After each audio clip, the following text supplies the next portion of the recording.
They held separate funerals for their own mother, two Oscar-winning sisters, 40 years of silence so complete, their contracts banned them from the same room. It started with one handshake rejection in 1942, and it's just the first of 24 Hollywood family feuds we're counting down. The Oscar night handshake that never was.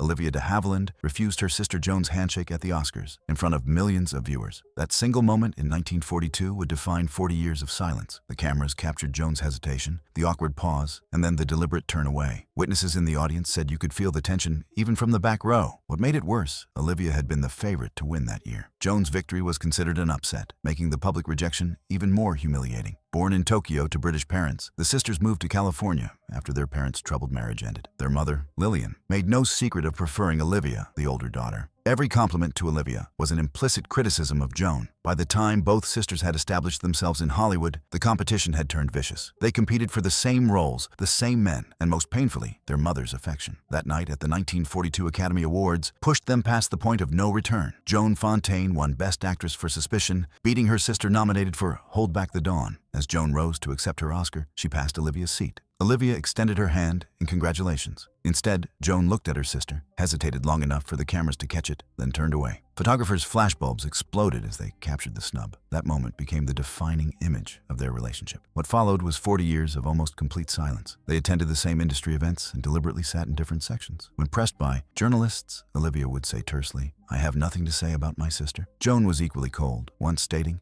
"I married first, won the Oscar before Olivia did, and if I go first, she'll undoubtedly be livid because I beat her to it." Their contracts eventually included clauses preventing them from being required to appear at the same functions. Once, at a Hollywood party in the 1960s, they were accidentally seated at adjacent tables. Both left immediately without eating, walking past each other without making eye contact. The tragedy deepened when their mother passed away in 1975. Even grief couldn't bridge the chasm. They attended separate memorial services on opposite coasts. When Joan passed away in 2013 at age 96, Olivia released no statement, no acknowledgement, no public mourning. Olivia herself lived to be 104, taking that silence to her grave in 2020. Two brilliant actresses who wasted 4 decades refusing to forgive. The Polaroids that shattered a family.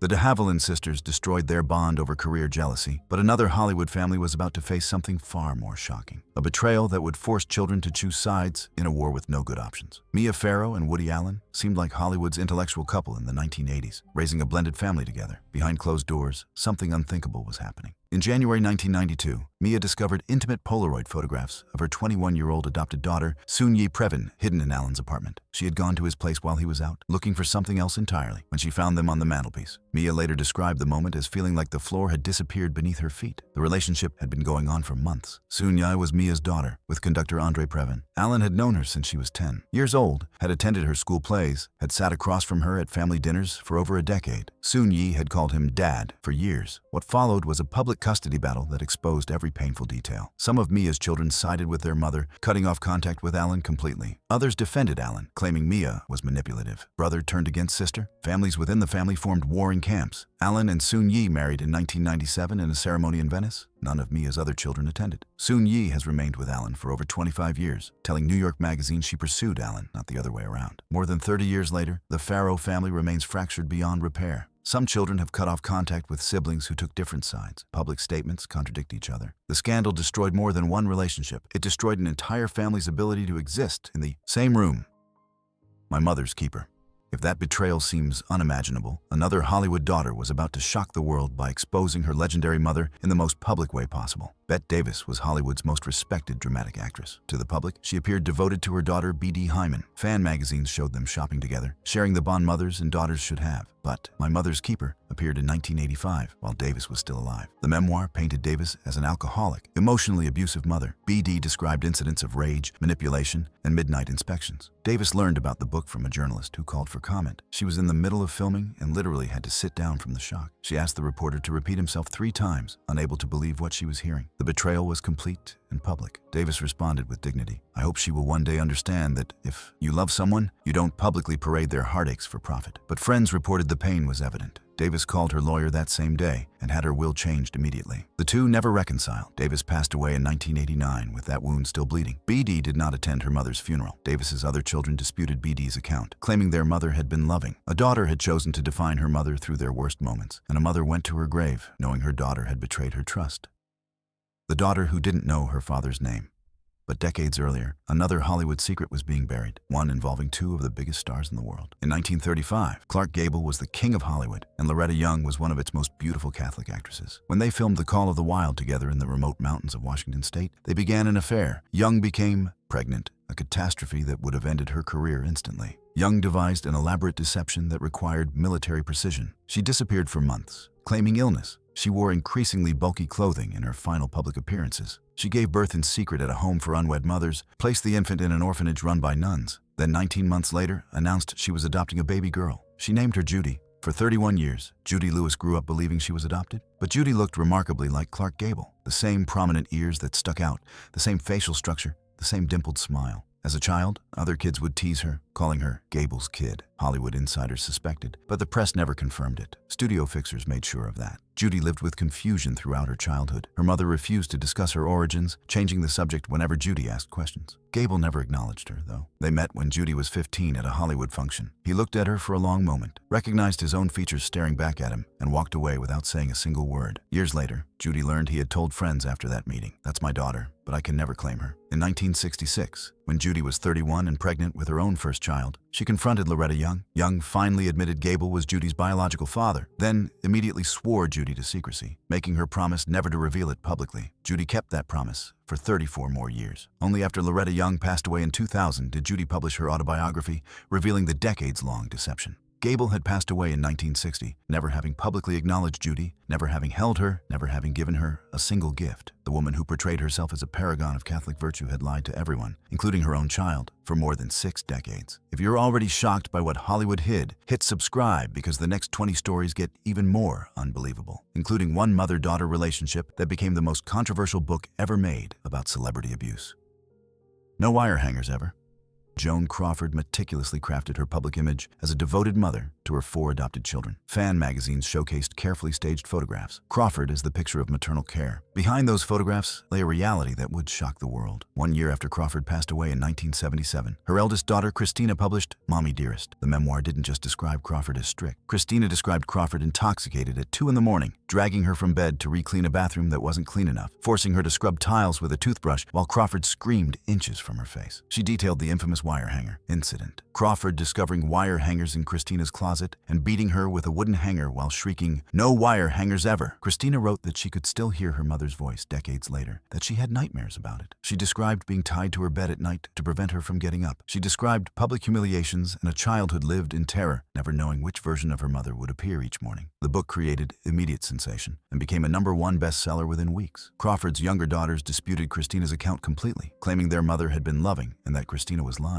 Was Christina exposing genuine abuse or rewriting history for revenge? The 1981 film cemented the story in popular culture. Faye Dunaway's performance was so intense that she later said she regretted taking the role and that it haunted her. "No wire hangers" became a catchphrase, sometimes used as a joke, losing sight of the serious allegations. Crawford's own difficult childhood, born poor, working brutally to escape poverty, likely fueled her perfectionism and control. But understanding the root doesn't excuse it. The final act came in Crawford's will. She specifically disinherited Christina and her brother Christopher for reasons well known to them. Even from beyond, Crawford's message was clear: some betrayals cannot be forgiven.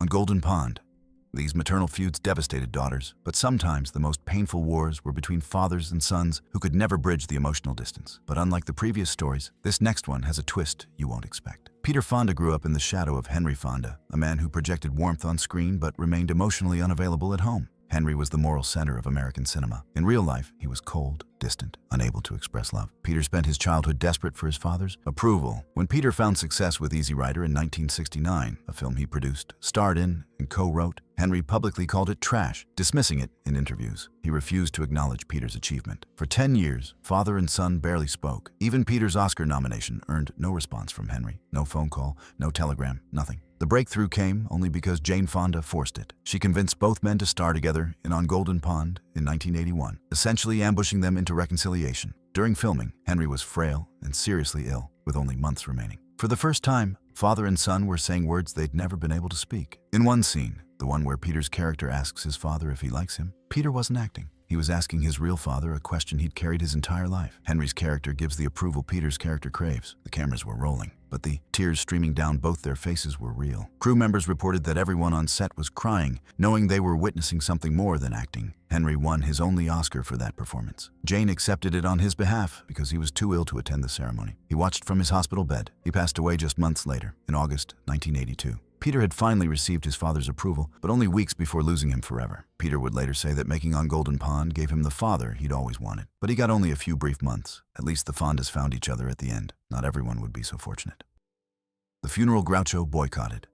While Peter Fonda found reconciliation just in time, another group of brothers who built an empire together would tear it apart, and their story ends in a funeral boycott that shocked Hollywood. The Marx Brothers, Groucho, Harpo, Chico, and Zeppo, were comedy legends. On screen, they were chaos incarnate. The public saw brothers who couldn't exist without each other. But something was happening behind those dressing room doors. It started with money. Groucho was the responsible one who managed the family's affairs and invested wisely. Chico was the gambler who could never stop betting. He'd gamble away his salary before the check cleared, then come to Groucho for loans that both knew would never be repaid. Once, Chico lost $50,000 in a single night of poker, nearly $1 million in today's money. Groucho grew increasingly bitter about supporting his brothers. Chico's gambling debts meant Groucho had to keep working into his 70s, taking game show appearances he found humiliating just to keep his brother afloat. Groucho made millions in his career, but passed away with far less because he'd spent decades bailing out Chico. Every job felt like enabling his brother's addiction. By their final years, the brothers rarely spoke, except through lawyers. When Chico passed away in 1961, Groucho did not attend his brother's funeral. This public snub shocked Hollywood. How could one brother skip another's funeral? Variety ran a headline, "Groucho boycott Chico's funeral." Those who knew Groucho understood. He felt Chico had stolen years of his life through selfish addiction. The funeral boycott was his final statement of anger. 3 years later, when Harpo passed away in 1964, Groucho attended but was inconsolable. Friends reported that Groucho wept for the realization that he had lost his brothers twice, once through silence and finally through their physical absence. Groucho lived until 1977, carrying the weight of those broken relationships. In his final interviews, when asked about his brothers, he would grow quiet. Once he said simply, "I loved them, I just couldn't stand them." The man who had made millions laugh spent his final years unable to laugh at his own life's greatest failure.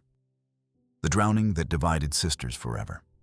The Marx Brothers' feud was about money and responsibility. But another pair of sisters would face something even more personal, a rivalry that ended in tragedy. Natalie Wood was Hollywood royalty. Her younger sister Lana Wood grew up constantly compared to Natalie, pushed by their stage mother Maria to replicate Natalie's success. Maria made no secret of favoring Natalie, once telling Lana in front of guests, "Why can't you be more like your sister?" Lana found fame as a Bond girl in Diamonds Are Forever, but never matched Natalie's success. The sisters loved each other, but were trapped in a competitive dynamic their mother created. Natalie felt pressure to help Lana's career. Lana resented needing her sister's help. The tragedy reached its devastating climax in November 1981, when Natalie drowned under mysterious circumstances during a weekend boat trip near Santa Catalina Island. Her body was discovered, floating in the water early the next morning, still wearing her nightgown and socks. The official ruling was accidental drowning, but questions have persisted for over 40 years. How did she end up in the water? Why were there bruises on her body? Why was the dinghy found a mile away from where she drowned? In the years following, Lana became increasingly vocal about suspicions surrounding that night. She published books suggesting Wagner knew more than he revealed, even calling for the case to be reopened. Wagner has always maintained it was a tragic accident, that Natalie must have slipped while trying to secure the dinghy. The case was eventually reopened in 2011, but no charges were ever filed. Wagner's daughters defend their father fiercely. Lana maintains her suspicions with equal intensity. The Wood family gatherings are impossible because sides have been chosen and positions have hardened. Natalie's drowning didn't end the sibling rivalry. It intensified it, with Lana unable to let go of questions that can never be fully answered. Going my own way. The Wood sisters' rivalry was fueled by a stage mother. Another Hollywood father took a different approach, harsh discipline his sons would never forget. Bing Crosby was America's voice, the warm crooner who sang White Christmas to millions. To the public, he embodied decent family life. But his son Gary's 1983 memoir, Going My Own Way, revealed a father who ruled through fear and physical punishment. Gary described beatings with leather belts that left welts for days, humiliating punishments like being forced to eat dinner off the floor if their table manners weren't perfect, and weekly weigh-ins where Bing would shame his sons if they'd gained even a pound, calling them fat and lazy. Once, Gary wrote, Bing made him stand in the corner for 3 hours because he'd laughed at the wrong time during dinner. Gary's brothers Philip and Dennis confirmed the accounts, adding their own stories of terror. The ultimate tragedy came when Lindsey Crosby ended his own life in 1989, overwhelmed by depression traced back to their childhood. The controversy deepened because Bing's second family, Three children with wife Catherine Grant described a completely different father. Harry, Mary, and Nathaniel remembered a warm, loving parent who never raised a hand to them, who attended their soccer games and school plays. Bing had learned from his failures and changed entirely. But that transformation came too late for his first four sons. Critics accused Gary of exploiting his father's fame. The book was published just 2 years after Bing passed away in 1977. But Gary insisted he was telling the truth that needed to be told. 3 of the 4 sons from Bing's first marriage passed away relatively young, with 2 ending their own lives. The brothers who built an empire and destroyed each other, money turned out to be even more powerful than blood. Harry, Albert, Sam, and Jack Warner started with nothing, immigrant sons who built Warner Brothers Studios into a Hollywood empire. In the beginning, they needed each other desperately. Harry handled business, Albert managed distribution, Sam pioneered sound technology, and Jack ran production. But Sam passed away young in 1927, just as The Jazz Singer was premiering. Without Sam, the remaining brothers began fighting constantly over every decision. Jack resented Harry's authority. Harry viewed Jack as reckless. Albert felt ignored by both. Then in 1956, Jack orchestrated a secret maneuver that would destroy the family forever. Without telling Harry or Albert, Jack arranged to buy out their shares at what he claimed was fair market price, telling them he wanted to retire and they should all cash out together. But Jack had made a secret deal to immediately resell the studio to a larger corporation at massive profit, keeping all the gains for himself. He made $8 million on the deal while his brothers received nothing extra. When Harry and Albert discovered Jack's betrayal, reading about it in Variety trade magazine before Jack told them, Harry was so enraged he threw the magazine across the room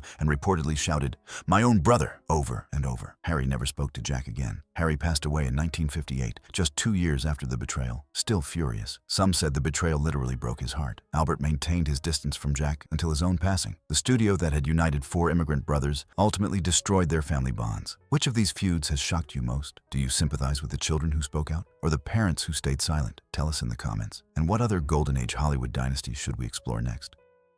The mother who never let go.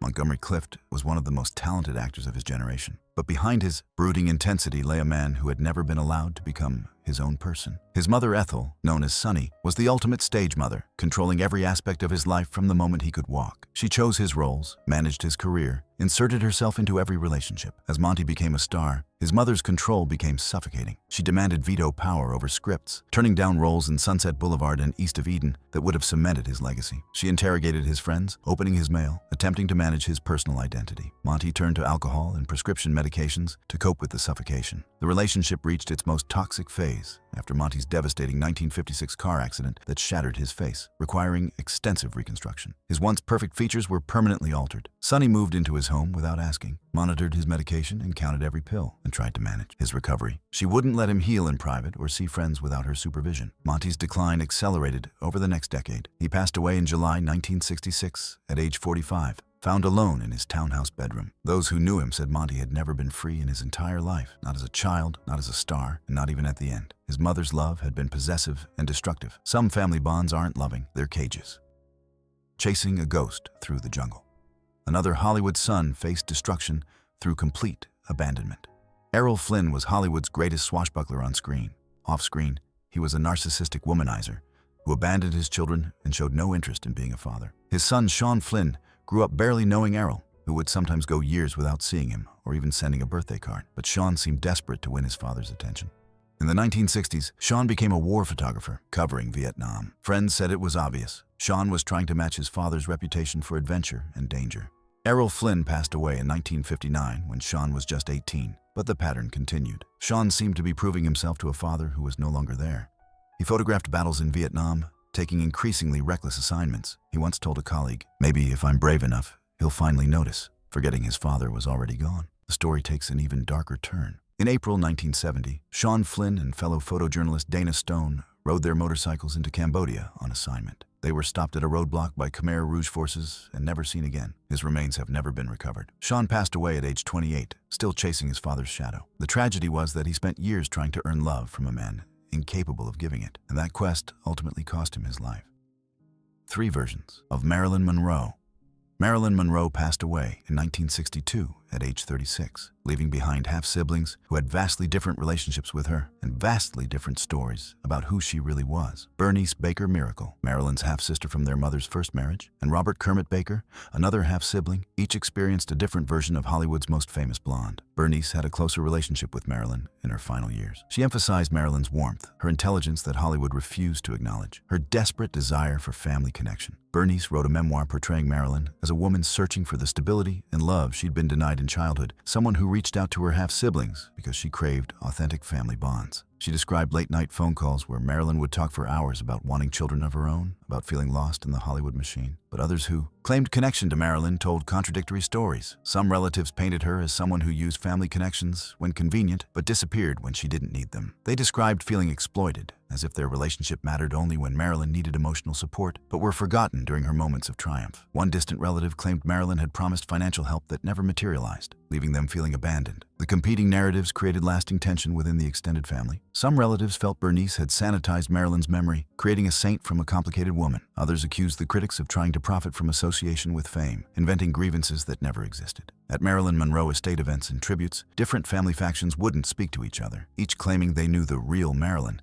while dismissing others as opportunists or liars. The tragedy is that Marilyn passed away. She is isolated and alone, yet her family members spent decades fighting over who understood her best, who deserved to tell her story, who had the right to profit from her memory. The woman they all claimed to love became the reason they couldn't stand to be in the same room together. Even in passing, Marilyn couldn't escape people projecting their own needs onto her, turning her into whatever version fit their narrative, just as Hollywood had done throughout her life. 9 children, 1 last name.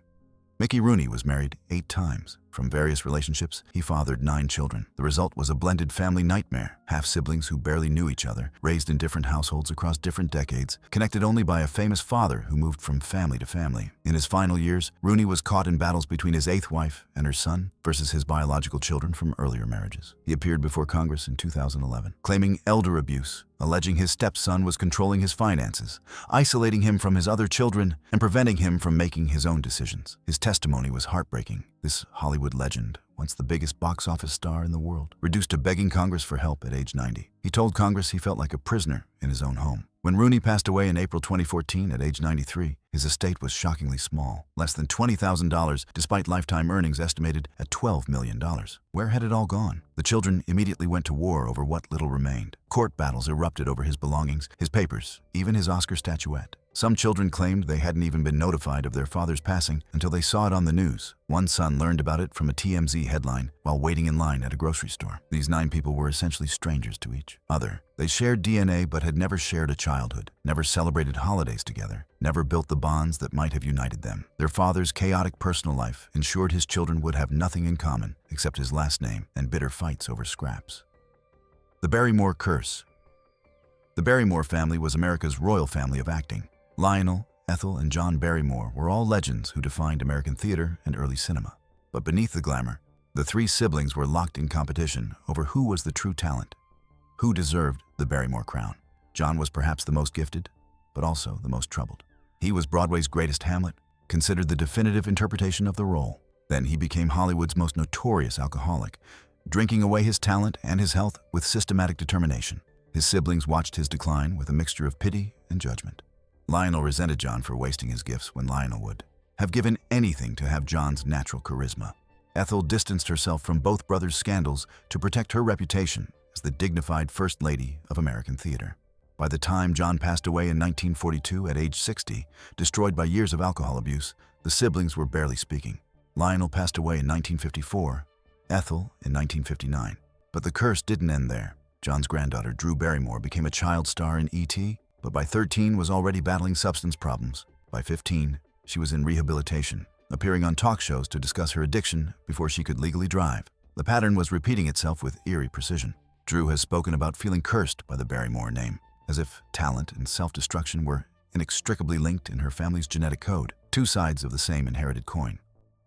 The brother who stole Hollywood history.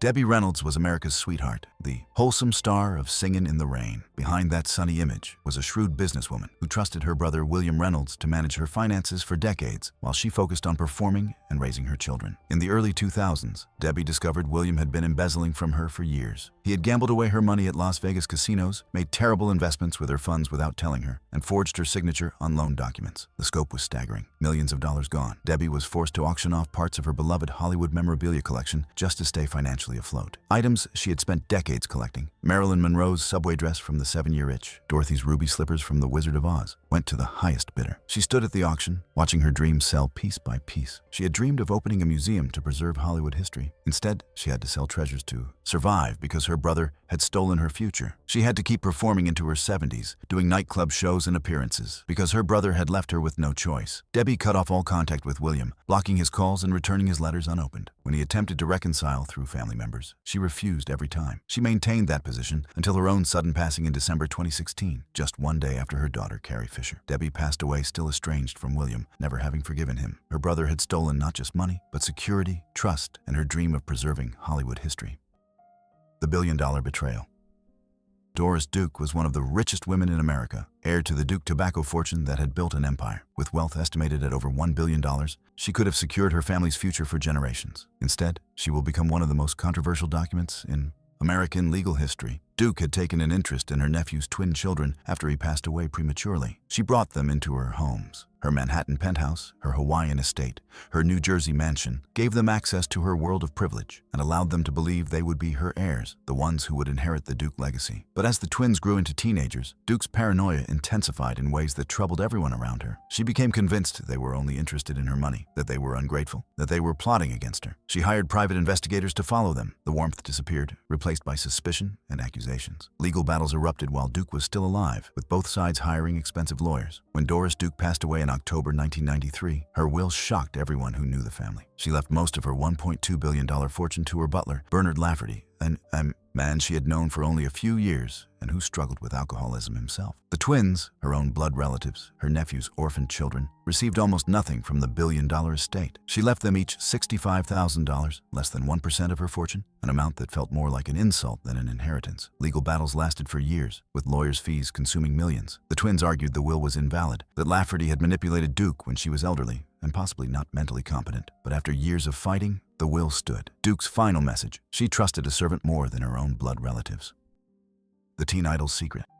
Tab Hunter was the face of 1950s teen idol perfection, the blonde, all-American boy next door. Warner Brothers marketed him ruthlessly to teenage girls as the ideal boyfriend. But Tab was living a lie that would have destroyed his career if revealed. Tab's mother was domineering, and controlling, heavily invested in her son's success. When she discovered Tab was in a relationship with champion figure skater Ronnie Robertson, she was devastated. In the 1950s, this revelation could have ended his career instantly and possibly led to arrest. But for his mother, the issue was personal and moral. She demanded Tab end the relationship immediately. Tab refused, standing up to his mother for the first time in his life. They didn't speak for over 3 years. 3 years of missed birthdays, holidays celebrated separately, a mother and son divided by who he loved. Eventually, they reconciled. But the terms were painful. They never discussed his relationships again. His mother pretended that the entire part of his life didn't exist. Tab spent the rest of her life living a double life. The dutiful son went with family, performing the role she needed, and his true self only in private spaces. The reunion wasn't real forgiveness. It was an agreement to avoid the truth, to maintain a relationship based on what they didn't discuss. These family battles are more devastating than any screenplay Hollywood ever produced. If this journey has moved you, please share this video with anyone who cherishes classic film history and hit that like button to help us continue uncovering these stories. The Hemingway Curse. Ernest Hemingway was one of the 20th century's greatest writers, winner of both the Pulitzer Prize and Nobel Prize. But his personal life was marked by alcoholism, depression, and a self-inflicted end in 1961 at his Idaho home. That darkness flowed through generations like poisoned blood. His granddaughters Margot and Mariel Hemingway both pursued acting careers in Hollywood. Margot struggled with substance problems and eating disorders that began in her teens. Mariel found critical success with an Academy Award nomination for Personal Best. The sisters' relationship mirrored the competitive intensity that had marked their grandfather's relationships. He had been competitive even with his own sons. Margot felt jealous and inadequate when Mariel's career outpaced hers. In July 1996, Margot Hemingway was discovered in her Santa Monica apartment, after ending her own life through an intentional overdose. She passed away on July 1st, the 35th anniversary of her grandfather Ernest's self-inflicted end. A coincidence so eerie it seemed almost intentional, as if she had chosen the date deliberately. Marielle was filming in Idaho when she got the call. She collapsed on set. She recognized a pattern that terrified her. She has spoken extensively about the Hemingway curse, a family legacy of perfectionism, depression, and self-destruction, claiming lives across 3 generations. She describes growing up Hemingway as like carrying a loaded weapon that's been passed down through generations, and you never know when it's going to go off. Marielle has spent years in therapy, practices yoga and meditation, and dedicated herself to mental health advocacy and wellness, trying desperately to be the Hemingway who breaks the cycle and survives. The son who could never be serious enough. John Carradine was a Shakespearean actor who brought classical training to Hollywood, viewing acting as sacred art that required dedication to the great playwrights. His son David found fame in the 1970s television series Kung Fu, playing a wandering Shaolin monk. The show was a cultural phenomenon, making David an international star. But John was dismissive to the point of contempt. He refused to watch the show, telling friends and interviewers that David was wasting his considerable talent on commercial television when he should be performing Shakespeare at Stratford or the Royal Shakespeare Company. David was hurt, but also angry. He had found success on his own terms, creating a character that resonated with millions of viewers around the world. But the desire for his father's approval, that validation he'd sought since childhood, never disappeared. Throughout his career, David would occasionally attempt stage work in regional theaters, still trying decades later to prove to his father he was a serious actor by John's impossibly rigid definition. John Carradine passed away in 1988, and David continued working in film and television for another 2 decades. But David himself passed away in 2009 under controversial circumstances in Bangkok, Thailand, and friends said David never quite recovered from his father's rejection of his greatest success, never stopped feeling like the son who had disappointed the family legacy. The sister's betrayal.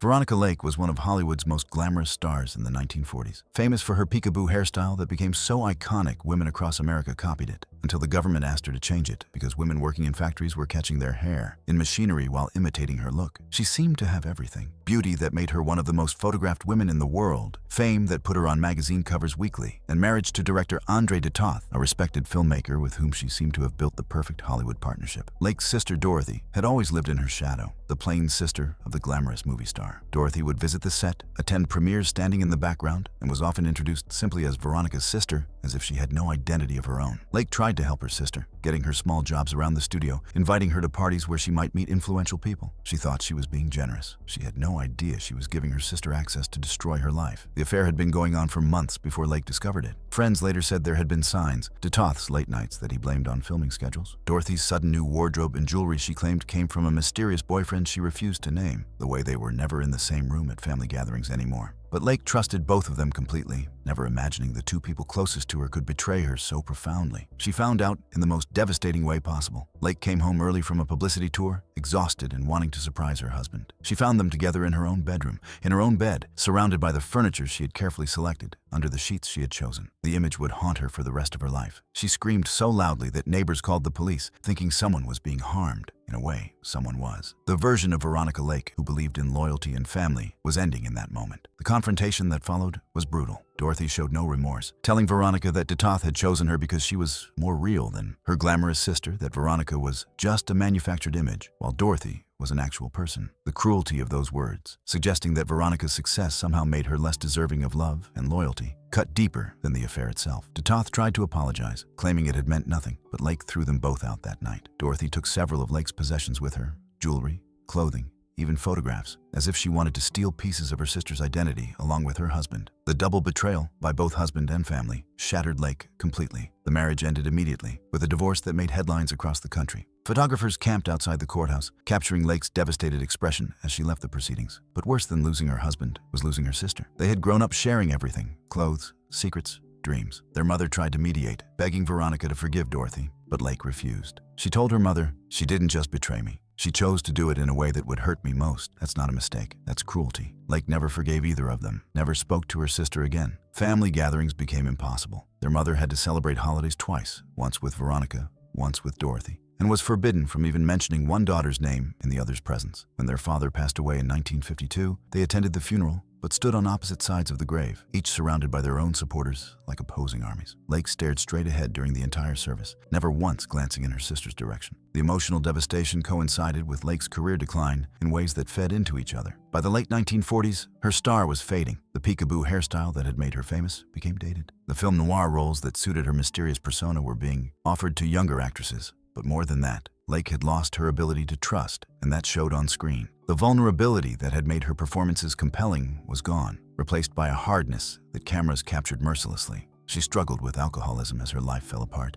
drinking to forget the betrayal, to numb the pain of realizing the two people she'd trusted most had conspired against her. She went through her savings, trying to maintain her lifestyle, refusing to accept that her career was over. Studio executives who had once courted her stopped returning her calls. Roles dried up completely. By the mid-1950s, she was doing summer stock theater in small towns, performing for audiences who came out of curiosity to see the faded star. The fall was spectacular and heartbreaking. By the 1960s, Veronica Lake, once Hollywood's most glamorous blonde, the woman whose image had sold millions of dollars in war bonds, whose face had launched 1,000 imitations, was working as a bartender in a Manhattan hotel, serving drinks to people who didn't recognize the former star standing in front of them. She wore her hair pulled back in a simple bun, no makeup, dressed in a plain uniform. Sometimes tourists would look at her and say, "You know, you look a little like that old actress. What was her name?" She would smile tightly and say nothing. A journalist tracked her down in 1966 for an interview. Lake agreed, perhaps hoping for one last moment of recognition. She spoke about the betrayal openly, her hands shaking as she chain-smoked through the conversation. "My sister didn't just want my husband," she said. "She wanted to prove she could take something from me. She wanted to destroy the perfect image, and she succeeded." When asked if she would ever forgive Dorothy, Lake's response was immediate. Forgiveness requires remorse. She never apologized, not once. She married him, 6 months after our divorce was final. That tells you everything you need to know. Dorothy and de Toth's marriage lasted less than 3 years before it fell apart, collapsing under the weight of the betrayal that had created it. But by then, the damage was irreversible. Dorothy tried to reach out to Veronica in the early 1970s through a mutual friend, saying she finally understood what she'd done and wanted to make amends. Lake refused to take her calls, returned her letters unopened with "Return to sender" written in angry capital letters across the envelope. Lake passed away in 1973 at age 50, far too young, estranged from her family and living in poverty in a small apartment in Burlington, Vermont. She was found by her landlord after neighbors complained about a smell. She had been gone for several days before anyone noticed. The woman who had once been photographed weekly for magazines around the world passed away alone and forgotten. She never recovered from the twin betrayals. Her sister Dorothy learned about her passing from a newspaper obituary. She attended the small funeral service, standing in the back, crying silently, but it was 30 years too late. Some betrayals are so fundamental they become impossible to move past, wounds that never heal no matter how many years pass. Veronica Lake's story proves that sometimes the people who can hurt us most deeply are the ones who share our blood, because they know exactly where to aim the knife for maximum damage. The woman who chose herself. But our final story shows a different path. Proof that you could reject your family's expectations and thrive. Katharine Hepburn came from an upper-class Connecticut family where breeding and propriety mattered above all else. Her mother was a suffragette, but held deeply conventional views about her daughter's future. Kate was expected to marry into the right family and live the life of a New England socialite, hosting dinner parties and doing charity work. When Kate announced she wanted to pursue acting on Broadway, her mother was horrified. The theater was viewed as scandalous, barely respectable. Her mother demanded she abandon this foolish dream and marry appropriately. Kate refused with a determination that shocked everyone who knew the family. She had found her calling and wouldn't give it up for anyone's approval, not even her mother's. Kate went to Broadway and then to Hollywood, becoming one of the most successful and independent actresses in cinema history. She wore pants when women weren't supposed to, appearing in slacks at formal events and studio meetings. She spoke her mind when women were expected to defer to men and stay quiet. She lived openly with married Spencer Tracy for decades without caring about society's judgment or the scandal it created. She built a career entirely on her own terms, never compromising who she was. Over time, her mother grudgingly accepted Kate's success, but it was an uneasy truce built on avoiding certain topics. They never discussed Kate's relationship with Tracy, never acknowledged the reality everyone knew. In her final years, Kate's mother admitted to a friend, "I was wrong about Katharine. She was braver than I ever was," but she never said it to Kate directly. Kate's mother believed a woman's worth came from her husband and social position. Kate proved a woman's worth could come from her talent, her intelligence, and her absolute refusal to compromise her authentic self. Katharine Hepburn passed away in 2003 at age 96 in her Connecticut home. She won 4 Academy Awards, more than any other actress, a record that still stands today and may never be broken. She maintained her independence and dignity throughout her career, never letting studios or directors or public opinion dictate who she should be. She never married again after her brief first marriage ended in the 1930s. She lived exactly as she chose, on her own terms. Kate didn't need her family's approval because she had her own. and had proven to herself that her choices were right. But Kate's story of independence is the exception, not the rule. Before we reach our final thoughts, 2 more family tragedies prove that choosing yourself often came with a price others couldn't pay. The director who erased his son. Before we close with our final thoughts, 2 more stories demand to be told, starting with a father-son relationship so toxic, it ended with literal erasure. John Huston was one of Hollywood's most celebrated directors. The Maltese Falcon, the treasure of the Sierra Madre, the African Queen. He was larger than life, a hard-drinking adventurer who treated filmmaking like big game hunting. But his son, Danny Huston, grew up invisible, watching his father pour all his attention into his career and his many affairs. Danny desperately wanted to follow in his father's footsteps and become a filmmaker. In the early 1980s, he directed his first feature film, spending years on the project, pouring everything he had into proving himself worthy of the Huston name. When he finally showed his father the completed film, John watched in silence. At the end, he turned to Danny and said 6 words that would haunt him for decades. "You should have been a dentist." No encouragement, no constructive criticism, just complete dismissal of his son's dream and years of work. But the cruelty went even deeper. John had multiple children from different marriages, Angelica, Tony, Allegra, and Danny among them. In his later years, John began writing his autobiography. Danny assumed he would finally be acknowledged, that his father would reflect on their relationship with some perspective or regret. When the autobiography was published in 1980, Danny discovered his father had written him out of the story almost completely. Pages and pages devoted to Angelica's acting career,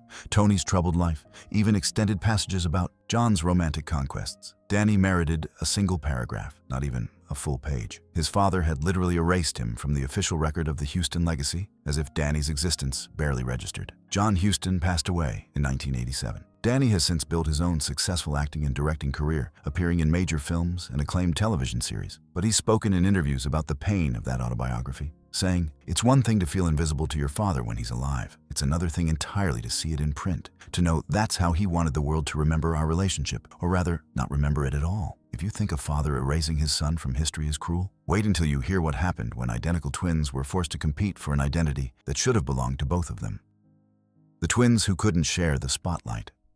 Our penultimate story takes us to identical twins whose bond turned into the ugliest rivalry Hollywood ever witnessed. Many people don't know that Ginger Rogers had a twin sister named Virginia. The studio system kept this secret deliberately, believing America's sweetheart should appear unique, not part of a matched set. From birth, their mother Layla favored Ginger, who showed early talent for dancing and performance. Virginia was quieter, more serious, less naturally charismatic in the ways that translated to stardom. Layla poured all resources into Ginger's career while Virginia was essentially told to stay in the background and support her sister's dreams. As children, they wore matching outfits, but Virginia was instructed to stand behind Ginger in photographs so she wouldn't confuse the public. By the time Ginger was dancing with Fred Astaire and winning an Oscar for Kitty Foyle in 1940, Virginia had been completely erased from the public narrative. Studio biographies didn't mention her existence. When journalists asked if Ginger had siblings, the official answer was no. Virginia had married and taken a different name, living a quiet life deliberately away from Hollywood, but the resentment had been building for decades. The breaking point came at their mother's funeral in 1977. Both sisters were in their 60s by then. During the reception, Virginia, after decades of silence, publicly confronted Ginger in front of mourners, accusing her of stealing the life that should have been shared between them. She told Ginger that their mother had destroyed one daughter to build up the other, and Ginger had been complicit in that destruction by accepting all the attention and opportunities without ever advocating for her twin. Ginger was devastated by the public accusation, but maintained she'd simply pursued her talents, while Virginia had chosen a different path. The argument became heated enough that family members had to physically separate them. At their own mother's funeral, the twins who had shared a womb couldn't share a room. They never reconciled. When Virginia passed away in 1991, Ginger didn't attend the funeral. Friends said Ginger felt Virginia had rewritten their entire childhood through a lens of victimhood, ignoring that Ginger had worked incredibly hard for her success. Virginia's children maintained their mother had been robbed of her identity and forced into invisibility so her sister could shine alone. When Ginger herself passed away in 1995, Virginia's family didn't attend those services either.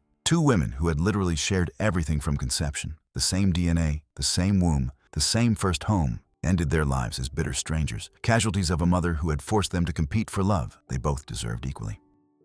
These 24 families all had wealth, fame, and the world's admiration. Yet they couldn't hold on to the one thing that should have mattered most. Behind elegant portraits and orchestrated Public appearances were siblings who couldn't speak, parents who couldn't love, children who couldn't forgive. The pressures of fame magnified ordinary family tensions into permanent ruptures that lasted lifetimes. What makes these stories particularly poignant is that many of these individuals had everything the world thought would bring happiness: beauty, talent, wealth, critical acclaim. Yet they couldn't maintain the most basic human connections with their own families. The de Havilland sisters won Oscars, but couldn't share a kind word for 40 years. The Warner brothers built a studio empire, but ended as enemies who communicated only through lawyers. Yet there's something redemptive in finally knowing the truth, rather than maintaining the beautiful lies. For decades, these families maintained public facades while suffering privately, smiling for cameras while relationships crumbled. By revealing their struggles, we gain a more complete understanding of the human beings behind the carefully crafted star images. Here's what haunts me most. Almost all of them had a moment that could have changed everything if someone had just been willing to bend first. The de Havilland sisters at their mother's funeral could have embraced instead of attending separate services. Bette Davis could have called her daughter after reading the first draft. Groucho could have attended Chico's funeral and forgiven him. These weren't inevitable tragedies written in stone. They were choices made in anger, hurt, or pride that became permanent because no one was willing to be the first to forgive, to reach out, to admit they might be wrong. The question isn't, how could they let this happen? The question is, what feuds are we carrying right now that our children will someday wonder about? What silences are we maintaining out of stubborn pride? Who haven't we called because we're waiting for them to call first? If these stories have moved you, share this video with anyone who loves classic Hollywood. These aren't scandals. They're warnings from people who had everything except what mattered most. Subscribe to Golden Age Files because we're here to understand the real, complicated humans behind the legends. Next week, we're uncovering the love affairs studios destroyed to protect their stars' marriages, relationships that were never allowed to exist. And one final takeaway: call someone you've been meaning to call. Text that family member you've been avoiding. Don't wait until the only thing left is regret. These stars had fame and fortune, but they lost time. And time is the one thing no amount of money can ever buy back. Thank you for watching Golden Age Files.